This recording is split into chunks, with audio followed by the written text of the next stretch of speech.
யாழில் மாவை சேனாதிராஜாவின் மகனிடம் காவல்துறை விசாரணை. நாடாளுமன்ற உறுப்பினர்களின் ஓய்வூதிய கொடுப்பனவு வெளியான தகவல். இலங்கை தொடர்பில் எலான் மஸ்க் வெளியிட்ட பதிவு.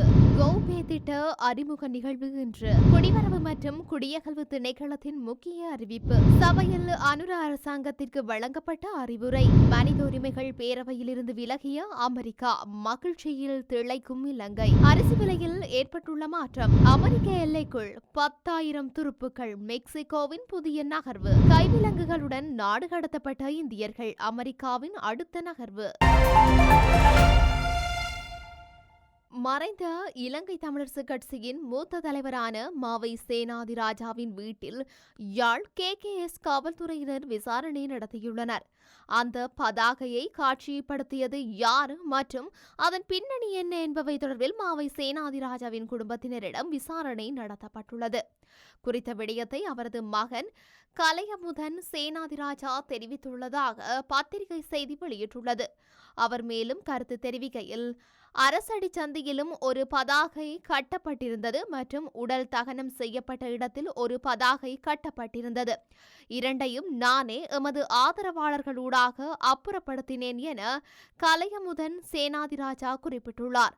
மாவை சேனாதிராஜாவின் உடல் தகனம் செய்யப்பட்ட இடத்தில் மாவையின் இறுதி அஞ்சலியில் தடை விதிக்கப்பட்டோர் என்னும் வகையில் சில முக்கிய அரசியல்வாதிகள் உட்பட்டவர்களின் பெயர்கள் அடங்கியதாக பதாகையொன்று காட்சிப்படுத்தப்பட்டு இருந்தது.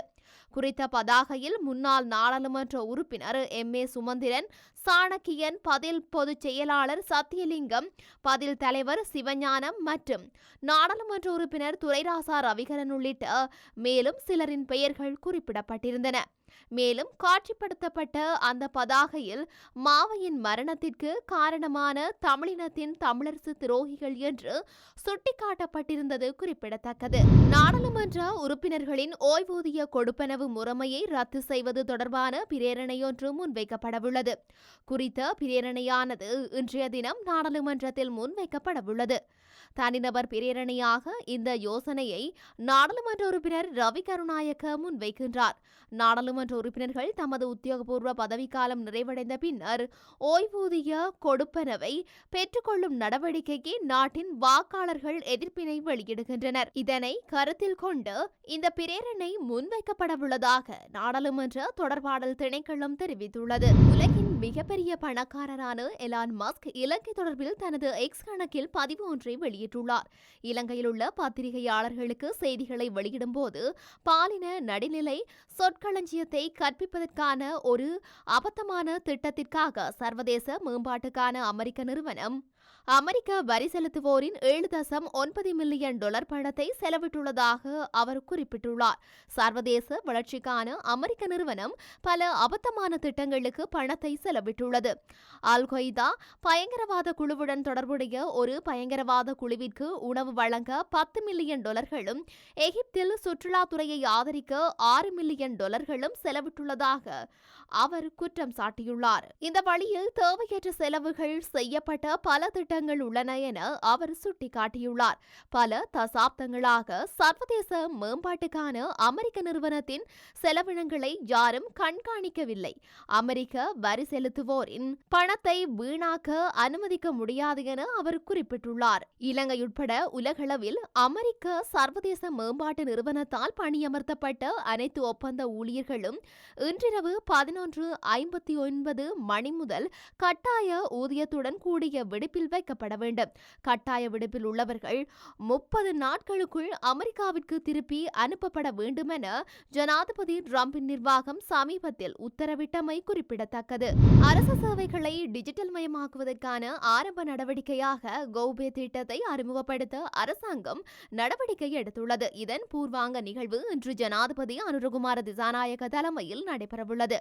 பாதுகாப்பான மற்றும் வினைத்திறனான டிஜிட்டல் முறைமை மூலம் தடையின்றி கொடுக்க கொடுக்கல் வாங்கல் செய்யக்கூடியவாறு இத்திட்டத்தினூடாக அரசு நிறுவனங்களுடனான கொடுக்கல் வாங்கல்களை சீரமைத்து நவீனமயப்படுத்த எதிர்பார்க்கப்படுகின்றது. மேலும் வெளிநாட்டு தூதரகங்களில் இலத்திரனியல் முறையில் பிறப்பு, திருமணம் மற்றும் இறப்பு சான்றிதழ்களை பெற்றுக்கொள்ளும் வசதியை வெளிநாடுகளில் வசிக்கும் இலங்கையர்களுக்கு பெற்றுக் கொடுப்பதற்கான வசதியளித்தல் என்பன நாளை முதல் ஆரம்பிக்கப்படும் என தெரிவிக்கப்பட்டுள்ளது. கடவுச்சீட்டிற்காக மாணவர்களை அனுப்பி அவர்களை சிரமத்திற்குட்படுத்த வேண்டாம் என குடிவரவு மற்றும் குடியகல்வு திணைக்களம் அறிவித்துள்ளது. பாடசாலை விளையாட்டு சங்கங்கள் உட்பட பாடசாலை அதிகாரிகள் அவசர அடிப்படையில் பாடசாலை மாணவர்களை கடவுச்சீட்டு பெற அனுப்புகின்றனர். இதனால் அந்த மாணவர்களுக்கும் குடிவரவு மற்றும் குடியகல்வு திணைக்கள அதிகாரிகளுக்கும் பெரும் சிரமம் ஏற்படுவதாக அதிகாரிகள் சுட்டிக்காட்டியுள்ளனர். விளையாட்டு நிகழ்வுகள் உள்ளிட்ட பல்வேறு நோக்கங்களுக்காக வெளிநாடு செல்வதற்கு பாடசாலை மாணவர்கள் சில மணி நேரங்களுக்குள் தங்கள் கடவுச்சீட்டை சமர்ப்பிக்க வேண்டும் என்று பாடசாலை அதிகாரிகள் பரிந்துரைக்கின்றனர்.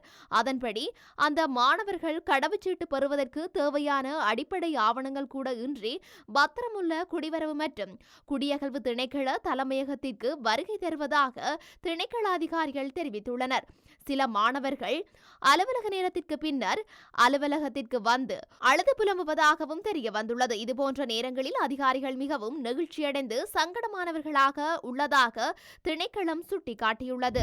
வெறுப்பு சேறு பூசலை பிரத்யேக நாமமாக கொண்டு செயல்பட வேண்டாம் என ஐக்கிய மக்கள் சக்தியின் நாடாளுமன்ற உறுப்பினர் ஹெக்டர் அப்புஹாமி ஆளும் தரப்பினரிடம் தெரிவித்துள்ளார். நாடாளுமன்றத்தில் நேற்று நடைபெற்ற புலமை சொத்து சட்டத்தின் கீழான ஒழுங்கு விதிகள் மீதான விவாதத்தில் உரையாற்றுகையிலேயே அவர் மேற்கொண்டவாறு தெரிவித்துள்ளார். இதுகுறித்து அவர் மேலும் உரையாற்றியதாவது, புலமை சொத்து சட்டத்தின் கீழான ஒழுங்கு விதி பற்றி ஆளும் தரப்பினர் பேசவில்லை. மாறாக வெறுப்புகளை மாத்திரமே தமது உரையில் முன்வைக்கின்றார்கள்.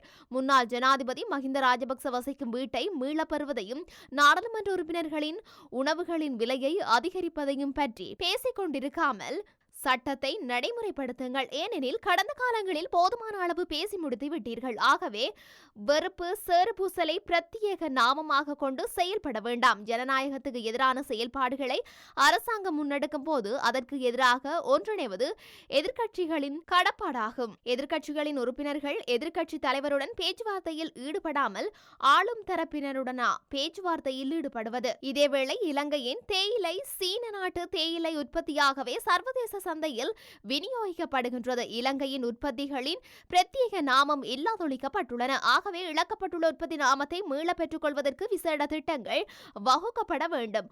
ஒழுங்கு விதிகளை நிறைவேற்றிவிட்டு அவற்றை கிடப்பில் போடாமல் முறையாக செயல்பட வேண்டிய பொறுப்பு அரசாங்கத்துக்கு உண்டு.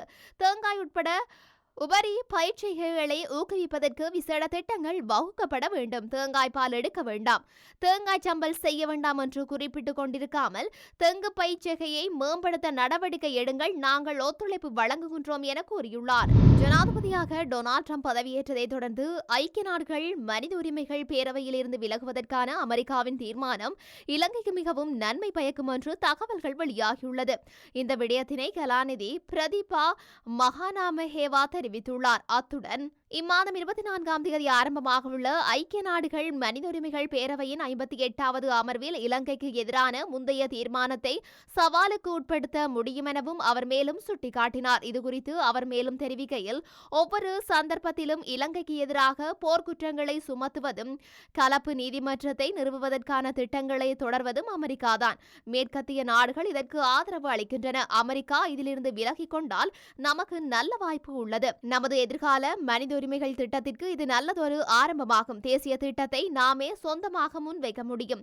இந்தியா, தென்னாப்பிரிக்கா, ஜப்பான் போன்ற நாடுகளின் ஆதரவு கிடைத்தால் இலங்கைக்கு எதிரான முந்தைய தீர்மானத்தை முறியடிக்க முடியும் என அவர் தெரிவித்துள்ளார். உள்நாட்டு அரிசி வகைகள் அனைத்திலும் சில்லறை விலை உயர்வடைந்துள்ளதாக தெரிவிக்கப்படுகின்றது. சிவப்பு பச்சை அரிசியின் விலை 18 ரூபாவினால் உயர்த்தப்பட்டுள்ளதாக குறித்த விவசாய ஆய்வு மற்றும் பயிற்சி நிறுவனம் வெளியிட்டுள்ள உணவு விலை பட்டியலில் குறிப்பிட்டிருக்கின்றது. மேலும் 2024 தொடக்கம் 2025 பெரும்போக அறுவடை ஆரம்பிக்கப்பட்டுள்ள நிலையில் அனைத்து நெல் வகைகளினதும் விலைகள் வீழ்ச்சியடைந்துள்ளன.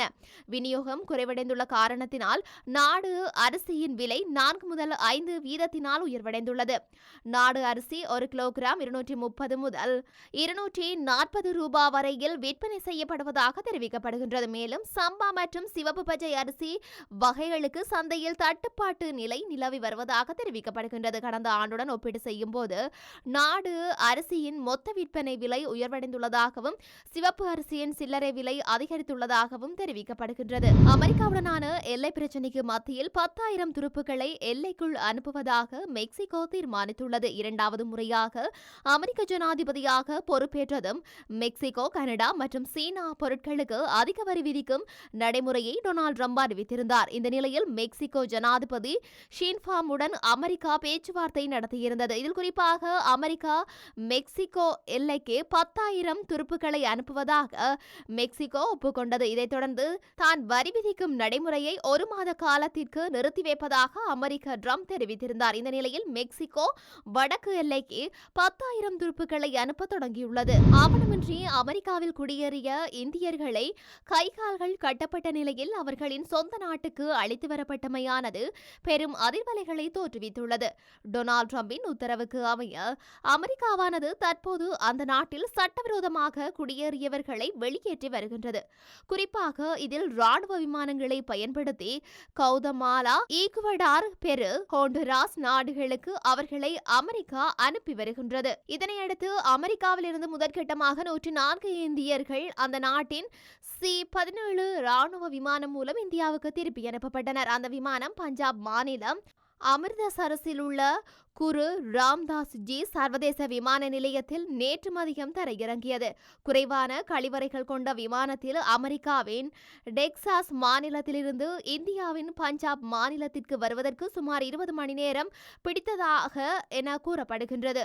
இந்தியர்களை விலங்கிட்டு அழைத்து வரப்பட்டமைக்கு அந்த நாட்டின் காங்கிரஸ் உட்பட பல்வேறு எதிர்க்கட்சிகள் கண்டனம் தெரிவித்துள்ளன. எனினும் இந்த நடவடிக்கை தொடர்பான புகைப்படத்தில் காணப்படும் நபர்கள் குவாத்தமாலாவுக்கு நாடு கடத்தப்பட்டவர்கள் எனவும் இந்தியர்கள் அல்ல என்றும் அந்த நாட்டு அரசு மறுப்பு தெரிவிக்கின்றது.